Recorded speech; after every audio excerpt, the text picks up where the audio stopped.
శ్రీశైల వృద్ధ మల్లికార్జునుడు. శ్రీశైలంలో వృద్ధ మల్లికార్జున స్వామి ఉన్నాడు. ఈ శివలింగం ముడతలు పడిపోయి ఉంటుంది. ఈ మల్లికార్జునుడు ఎప్పుడు వెలిసినది సాధికారికంగా చెప్పలేము. కానీ ఇక్కడ జరిగిన విచిత్రం ఒకటి ఉంది. మహిధర మహారాజు అని ఒక రాజుగారు ఉండేవారు. ఆయనకి ఒక కుమార్తె. ఆమె శంకరుని సౌందర్యంను ఉపాసన చేసింది. సాధారణంగా ఈశ్వరుణ్ణి తండ్రిగా ఉపాసన చేస్తారు. కానీ ఈమె శివుణ్ణి మోహించింది. తనకి శివుడి వంటి భర్త కావాలని కోరింది. శంకరుడు ఈమె కలలోకి వచ్చి, నీకు నన్ను వివాహం చేసుకోవాలని ఉంటే శ్రీగిరి పర్వతం మీద ఉన్న తెల్ల మద్ది చెట్టు కింద ఉన్న మల్లె పొదలో ఉన్నాను, అక్కడకు రా, నిన్ను వివాహం ఆడుతాను అన్నాడు. ఆమె శంకరుడు చెప్పిన చోటికి వచ్చి ఆ చెట్టును పొదను వెతుకుతుంది. అప్పుడు పార్వతీదేవి జగతః పితరౌ వందే పార్వతీ పరమేశ్వరౌ అని చెప్తారు. కానీ మీకు ఈ బుద్ధి ఎప్పటి నుంచి వచ్చింది అని శంకరుణ్ణి అడిగింది. అప్పుడు శంకరుడు, ఆమె నన్ను భక్తితో ఆరాధన చేసింది. ఇక్కడ వివాహం అనగా నేను ఆవిడను నాలోకి ఐక్యం చేసుకోవడం అని చెప్పాడు. అప్పుడు పార్వతీదేవి, అయితే ఆమె ఉపాసనలో అంత భక్తి ఉన్నదా అని అడిగింది.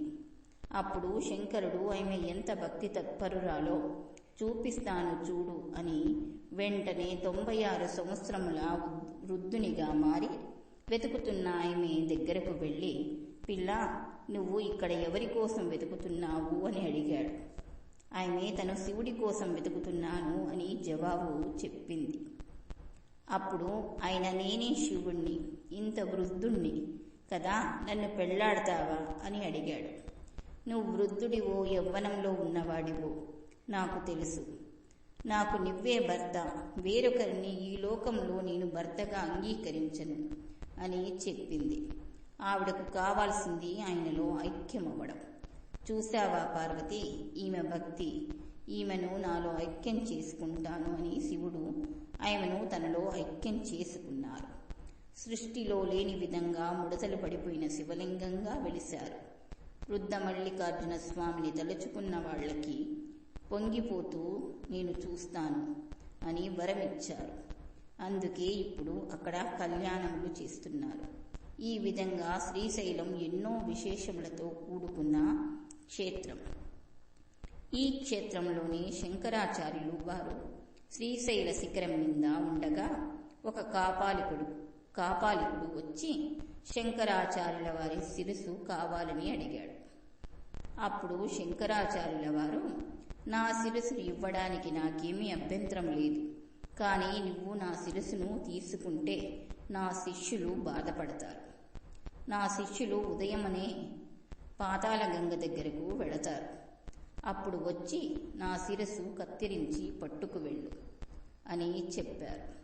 మరనాడు ఉదయము ఆ కాపాలికుడు వచ్చి ధ్యానం చేసుకుంటున్న శంకరాచార్యుల వారి శిరస్సును కత్తిరించడం కోసమని చేతిలో ఉన్న కత్తి పైకెత్తిన సమయంలో స్నానం చేస్తున్న పద్మపాదాచార్యుల వారికి ఏదో అమంగళం గోచరించి అక్కడి నుండే నరసింహ మంత్రోపాసన చేశారు.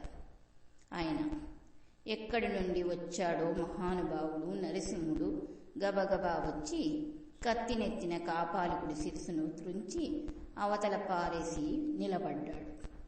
ఆ తేజోమూర్తిని శంకరాచార్యుల వారు నరసింహ సూత్రంతో ప్రార్థన చేశారు.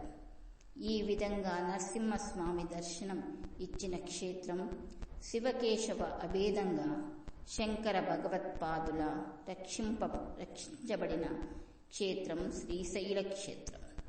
ఇది జగద్గురువులను రక్షించుకున్న కొండ. ఇది మన తెలుగునాట ఉన్న కొండ. అక్కడ ప్రవహించే కృష్ణానదిని కృష్ణానది అని పిలవరు. కృష్ణానది శ్రీశైల పర్వత శిఖరమును పాము వలె చుట్టుకొని ప్రవహిస్తుంది.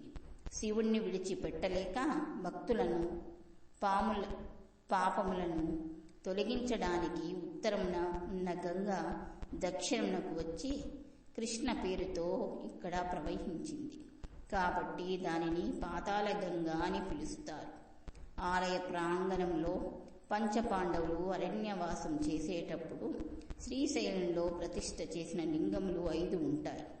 దేవాలయంలో తూర్పున కృష్ణదేవరాయలు నిర్మించిన గోపురము, దక్షిణమున హరిహరరాయల వారు నిర్మించిన గోపురములు కనపడతాయి. ఈ ఆలయ ప్రాంగణంలోనే త్రిఫల వృక్షమని ఒక పెద్ద వృక్షం ఒకటి ఉంటుంది. అది మేడి, జువ్వి, రావి ఈ 3 కలిసి పెరిగిన చెట్టు. ఈ చెట్టు 4000 సంవత్సరములు బతికింది. అక్కడికి సమీపంలోనే వృద్ధ మల్లికార్జునుడు ఉంటాడు. ఆ వెనుక రాజరాజేశ్వరి దేవాలయం, సమీపంలో భ్రమరాంబ అమ్మవారి త్రిఫల వృక్షము ఉంటాయి. ఉత్తరమున శివాజీ గోపురము, కళ్యాణ మంటపము, నందనవనము అనే పుష్ప వాటిక ఉంటాయి.